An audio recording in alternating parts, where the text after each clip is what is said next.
I'm just noticing a lot of Irish flags here in this top 10. As McGregor would say, us Irish, we're not here to take part, we're here to take over.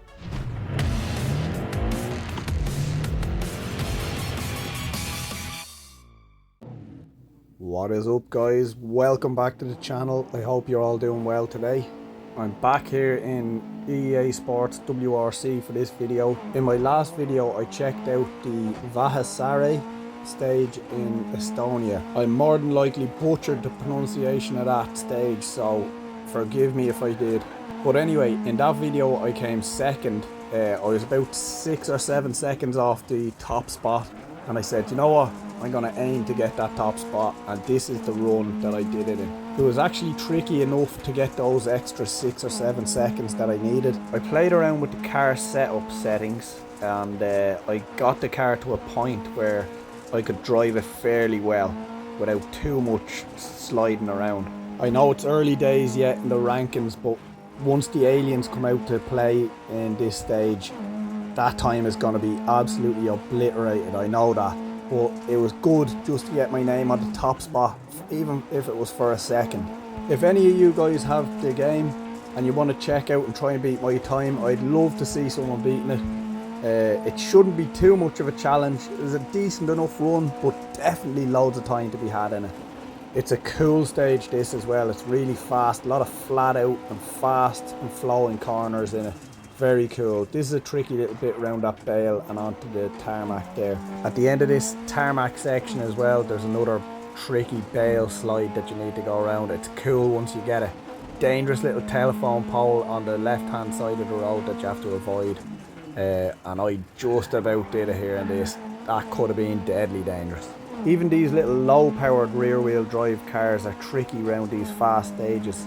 Just too much throttle at the wrong time can spell disaster. So you've got to keep that right foot in check. I find the stock setup on these rear wheel drive cars is absolutely terrible. You really need to just jump on in there to the car setup and play around with the settings and just try and make these cars a little bit more drivable. But before you do that, you have to set up the force feedback on your wheel to suit your style of driving. I used to be afraid to go near the force feedback settings on the wheel. I just used it as stock, or else got other people's settings and setups if they had the same wheel as I did. But I always found that other people's settings didn't suit my style of driving. There's not too many tutorials out there on how to set up the force feedback on your wheel to suit yourself. So for anyone looking on tips on how to set up the force feedback to suit your own personal preference, the next video I'm gonna make is gonna be on how to set up your force feedback for any wheel.